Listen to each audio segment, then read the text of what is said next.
ప్రభు యొక్క ఘనమైన నామాన్ని బట్టి ప్రతి ఒక్కరికి వందనాలు చెల్లిస్తున్నాను. ఈ ఉదయకాలాన్ని నువ్వు కోరుకోవాల్సింది ఏమైనా ఉందంటే, నిరంతరము ఆయన సన్నిధి నీకు తోడుగా రావాలని నువ్వు కోరుకోగలగాలి. కీర్తన గ్రంథము 42 అధ్యాయము 8 వచనం. ఆయనను పగటివేళ యెహోవా తన కృప కలుగును ఆజ్ఞాపించును. రాత్రివేళ ఆయనను గూర్చిన కీర్తనయు, నా జీవదాత అయిన దేవుని గూర్చిన ప్రార్థనయు నాకు తోడుగా ఉండును. ఈరోజు భక్తుడి దగ్గర నుంచి మనం నేర్చుకోవాల్సింది ఏమైనా ఉందంటే, దేవుడు అతనికి తోడుగా ఉండి అన్ని విషయాలను నడిపించడం గురించి మనం లోతుగా ధ్యానించినట్లయితే, ఈ దినాన్ని నువ్వు వెళ్ళేటువంటి ప్రతి స్థలంలోనికి ఆయన ఆహ్వానించేలాగా నువ్వు వెళ్ళేటువంటి స్థలాలు ఉండాలి. నువ్వు వెళ్ళేటువంటి స్థలాల్లోని నీవు కూడా ఆయన స్వాధీనంలోనే ఉండాలి. నీ ప్రాణము, నీ శరీరము, ఆత్మ ఆయన స్వాధీనంలో ఉండేలాగా నువ్వు చూసుకోగలగాలి. 2 సమూయేలు 5 అధ్యాయము 10 వచనం. దావీదు అంతకంతకు వర్ధిల్లెను. సైన్యములకు అధిపతి యెహోవా అతనికి తోడుగా ఉండును. దేవుడు ఎందుకు అతనికి తోడుగా వస్తూ ఉన్నాడు? దేవుడు దావీదుని ఎందుకంత ప్రత్యేకంగా చూస్తూ ఉన్నాడు? దావీదు దేవుడు తన జీవితంలో ఉండాలని కోరుకున్నాడు. కోరుకోవడంతో మాత్రమే కాదు కానీ తన జీవితంలోని ఎల్లప్పుడూ అతనితోనే ఉండిపోయేలాగా అటువంటి యోగ్యమైనటువంటి ప్రవర్తనని దైవ సన్నిధిలో అతను కనపరుస్తూ ఉన్నాడు.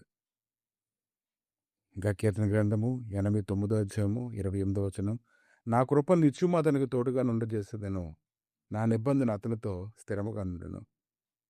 నువ్వు అన్ని విషయాల్లోని దావీదు వలె సుబుద్ధి కలిగి నువ్వు ప్రవర్తిస్తూ ఉంటే ఖచ్చితంగా దేవుడు ఎలాగైతే దావీదుకు తోడుగా ఉన్నాడో నీకు కూడా తోడుగా ఉండడాన్ని నువ్వు చూస్తావు. కాబట్టి దావీదు సమస్త విషయంలో అతను ఎలా ఉన్నాడంటే దేవునికి ఇష్టకరంగా ఉన్నాడు. 1 సమూయేలు గ్రంథము 18 అధ్యాయము 15 వచనంలో, దావీదు మిగుల సుబుద్ధి గలవాడై ప్రవర్తించుట చూచి సౌలు మర్యాదికముగా అతనికి భయపడెను.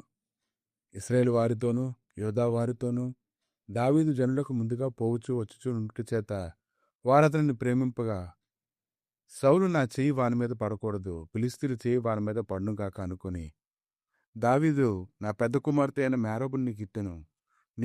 నీవు నా పట్ల యుద్ధశాలివై ఉండి యెహోవా యుద్ధములను జరిగింపవలెనన్ను.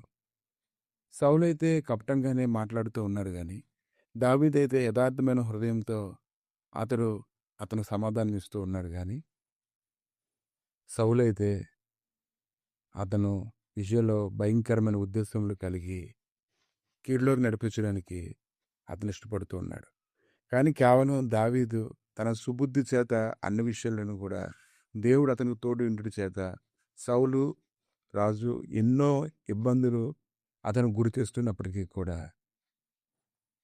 అతను దాని నుంచి తప్పించుకోగలిగాడంటే కేవలం దేవుడు అతనికి తోడుగా ఉండడాన్ని బట్టి జరుగుతుందని మనం తెలుసుకోగలగాలి. మన అవసరతల నిమిత్తము మనం దైవసన్నిధిలో ప్రార్థన చేస్తూ ఉంటాం కానీ దైవసన్నిధి ఎల్లప్పుడూ మనకు తోడుగా ఉండాలనేటువంటి విషయాన్ని గురించి శ్రద్ధ తీసుకోకుండా ఉంటాము. కానీ ఈ దినాన ఎవరైతే జీవం కలిగినటువంటి దేవుడిని తమతో కూడా ఉండాలని కోరుకుంటారో అప్పుడు ఖచ్చితంగా ప్రభు వారికి తోడుగా ఉండి అన్ని విషయాల్లోని తన సమాధానాన్ని కలుగు చేస్తూ ఉంటారు. ఎప్పుడైతే దేవుడి యొక్క సమాధానం నీ దగ్గర ఉంటుందో నీ తల మీదకి ఆయన దయా కిరీటము రావడాన్ని బట్టి ప్రతి ఒక్కరూ నీకు లోబడుతూ ఉంటారు. ఆయనను పగటివేళ యెహోవా తన కృప కలుగుని ఆజ్ఞాపించును. రాత్రివేళ ఆయనను గుర్చిన కీర్తనయు, నా జీవదాత అయిన దేవుని గురించిన ప్రార్థనయు నాకు తోడుగా ఉండును.